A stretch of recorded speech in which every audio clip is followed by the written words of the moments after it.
What's going on? It's Scones here, and I'm bringing you a new Duel Links video. And in this video, I'm going to be using my Mako deck with the Mystic Depth skill.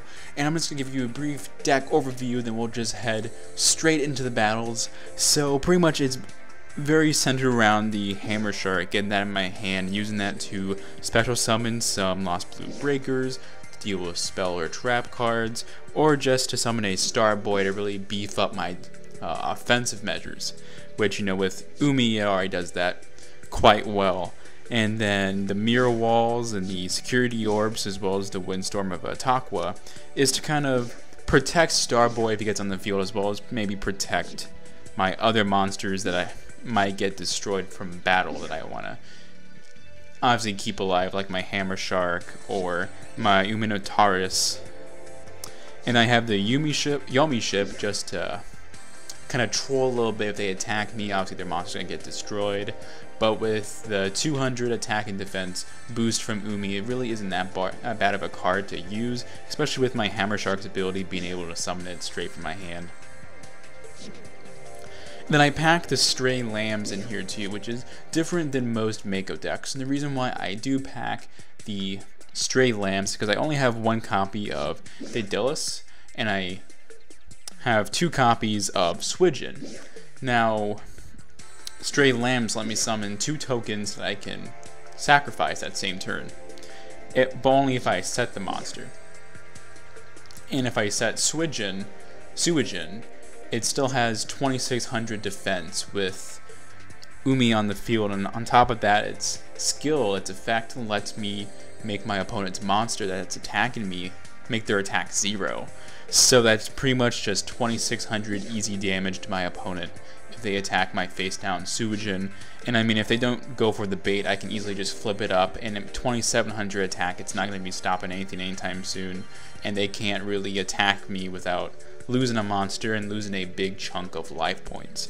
And I also pack in the big wave, small wave, just for that first turn. If I draw like a water type monster in a Daedalus or a Suijin, I just pretty much use that to sacrifice that very first turn, and it just really helps me sweep across my opponent and take a big chunk of their life points out very early on in the duel. So we'll go ahead and go straight into duel action here. So our first match is going to be against the Paradox Brothers, and I can't remember how this duel went down, but I'm pretty sure they are a 3-star demotion deck, trying to get in those battles before it gets super nerfed in the next update. And I go ahead and use my Mystic Depth skill, and I get a... Actually, no, they're a restart Paradox Brothers. That's different. Actually, I remember this deck, and it's actually very weird. I'm pretty sure this is a Paradox Brothers Toon deck. So that's very interesting to go up against. And I get a decent hand. Obviously not the best. We'll see what this next card that I draw, see if it really helps out. The Hammershark does help a little bit, and it's going to let me summon my Lost Blue Breaker right here, setting me up for a Suijin or Daedalus summon next turn. My monster's effect. It's gonna get that 1000 life points boost with the skull mark ladybug, but I'm gonna go and just take that right back with a little bit more off the top, get him down to 3400 life points. We'll see what he does here. This is when he played that Toon Table of Contents. I was like, uh-oh, he's gonna use that Toon Kingdom on me, and I actually got a little bit scared because he does use the Magic Reflector on it as well, so it was not that great for me right off the back. Because I know he's gonna summon that Toon monster, it's gonna be really hard for me to take it out right away. And by the way, I do a few misplays in this duel, and they just became blatantly obvious after I played. But like, I didn't get to a point where I should have just lost Blue Breaker and take off that magic counter, and I don't know why I didn't, because here I draw the second Hammershark, and I'm like, okay, so I just summoned it, then I'm pretty sure I just go straight for an attack, and I should have sacrificed my Lost Blue Breaker right there, but I didn't. and it's just gonna keep letting him, you know, just discard cards out. I think that was actually my strategy at this point. Just attack him enough times to where he'll have to deck out, and he won't use Toon Kingdom's effect anymore. And then my secondary goal became, well, his life points about the same as mine. If I can keep attacking him enough, I think I can come out in the end and still have more life points. It actually gets to the point where I can do that, but I end up just taking out the Toon Kingdom eventually in this duel, I believe. The mirror wall is going to stop him a little bit, still keep the life points about even, and that was kind of my goal at this point. And I really don't know why I didn't Lost Brew Breaker and then use my Daedalus right away. If I used it this turn, I would have won this turn, wouldn't have been scared, because as you can see, next turn, he attacks with Toon Mermaid, and I pretty much lose. And I wonder, yep, this is where I pull out the Daedalus. I use his special ability, and then I realized the opportunity that I had, and I took advantage of it. Attack straight on his life points, and I won that duel. That was actually like my, I believe, second duel against Toon Kingdom. I haven't seen it very often, and I was actually really happy that this deck was able to counter it and win, you know, semi-easily. I did a few misplays, but other than that, it went very well. Well, I'll go ahead and see you guys in duel number 2. And we're back with duel number 2, and I just drew my Stray Lambs on my opening hand, and I have a Suijin on the field in my hand. Now it's on the field, and I'm going to use that strategy that I mentioned before, where I just leave that in defense mode, and I wait for them to take the bait. Let's do this. My opponent throws some stuff in his backfield, summons that 1700 effect damage in the brand new structure deck, but he's going to attack me. I'm going to make his attack point 0, and he's going to go ahead and take that 2600 damage right there. Watch closely. He's going to special summon that Red Eyes Bead Dragon. Obviously, you know he's going to try to pull that out of the graveyard somehow. And I was getting kind of worried there because I don't know what other cards he might have had. Dragon decks are becoming super powerful, especially with the new structure deck. And I actually placed this big wave, small wave, trying to get my Daedalus out there, because if I just activated his effect, I would have cleared the field and I would have won easily.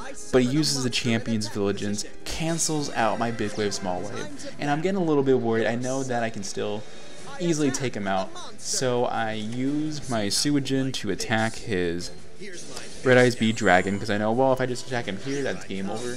And here I do a really bad mistake. I cancel my attack because I thought I could redirect it to his Hieratic Dragon, but I couldn't, and I forgot about that. So I actually left his Hieratic Dragon out on the field. He's going to go and take out my Hammershark, though, which is, you know, in the end, that's what would have happened pretty much anyway. So pretty much just stalled out, taking out his dragon a turn later. So what I'm going to do here, I'm going to summon that Lost Blue Breaker, going to attack him my Suijin, and then I'm going to be able to attack his life points directly and get the win. And that's going to end duel number 2. So we beat a Toon Kingdom deck, beat a Kaiba Dragon deck, and now we'll go to duel number 3. And we're back with duel number 3, and we're going up against a Harpies Hunting Ground player. And I was thinking to myself, this is the ultimate test for my Mako deck. You know, I beat Toon Kingdom, I beat Dragon Kaiba, now it's time to beat Harpies Hunting Ground. So I summoned my High Tide Fish first.